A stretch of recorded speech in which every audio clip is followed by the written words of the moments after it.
بسم اللہ الرحمن الرحیم۔ نماز پڑھنے کا طریقہ۔ نماز پڑھنے کا طریقہ یہ ہے کہ باوضو قبلہ رو ہو کر دونوں پاؤں کے پنجوں میں 4 انگلی کا فاصلہ کر کے کھڑا ہوا اور دونوں ہاتھوں کانوں تک لے جائیں۔ انگوٹھے کان کی لو سے لگائیں اور انگلیاں نہ ملی ہوئی رکھیں، نہ خوب کھلے ہوئے، بلکہ اپنی حالت پر ہوں، اور ہتھیلیاں قبلہ رخ۔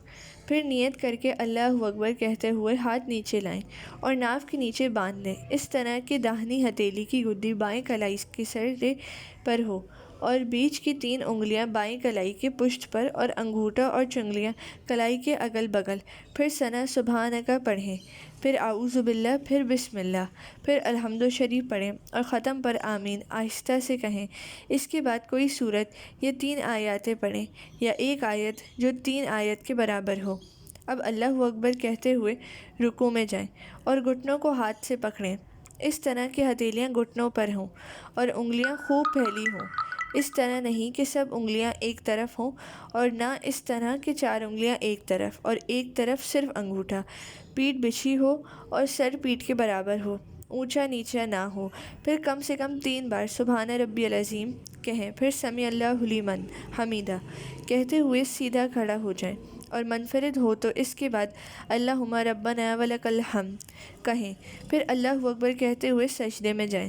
اس طرح کہ گھٹنے زمین پر رکھیں، پھر دونوں ہاتھوں کے بیچ میں سر رکھیں اور پیشانی اور ناک کی ہڈی خوب جمائیں، اور بازوؤں کو کروٹوں اور پیٹھ کو رانوں اور رانوں کو پنڈلیوں سے جدا رکھیں، اور دونوں پاؤں کی سب انگلیوں کے پیٹھ قبل رو جمے ہوں اور ہتھیلیاں بچھی ہوں اور انگلیاں قبل کو ہوں۔ پھر کم از کم 3 بار سبحان ربی الاعلیٰ کہہ کر پھر سر اٹھا لیں۔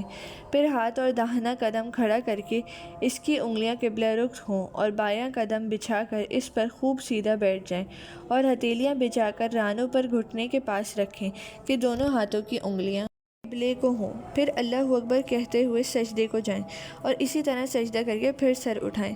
پھر ہاتھ کو گھٹنے پر رکھ کر پانچوں کے بل کھڑا ہو جائیں۔ اب صرف بسم اللہ پڑھ کر قرات شروع کر دیں۔ پھر اس طرح رکوع اور سجدہ کر کے داہنا قدم کھڑا کر کے بایاں قدم بچھا کر بیٹھ جائیں اور اتحیات پڑھیں۔ اس کو تشہد کہتے ہیں۔ اور جب کلمہ لا کے قریب پہنچیں تو داہنے ہاتھ کی بیچ کی انگلی اور انگوٹھے کا حلقہ بنائیں اور جنگلیاں اور اس کے پاس والی کو ہتھیلی سے ملا دیں، اور لفظ لا پر کلمے کی انگلی اٹھائیں، مگر اس کو جمس نہ دیں، اور کلمہ لا پر گرا دیں، اور سب انگلیاں فوراً سیدھی کر لیں۔ اور 2 سے زیادہ رکعتیں پڑھنی ہیں تو اٹھ کھڑا ہوں اور اس طرح پڑھیں، مگر فرضوں کی ان رکعتوں میں الحمدوں کے ساتھ سورت ملانا ضروری نہیں۔ اب آخری قطعہ جس کے بعد نماز ختم کرے گا، اس میں تشہد کے بعد درود شریف پڑھیں، پھر دعا معثورہ پڑھیں، اس کے بعد داہنی طرف سلام پھیریں، پھر بائیں طرف۔ یہ طریقہ نماز امام یا تنہا نماز پڑھنے والے کے لیے ہے۔ مقتدی کے لیے سورہ فاتحہ یا کوئی سورت امام کے پیچھے پڑھنا جائز نہیں۔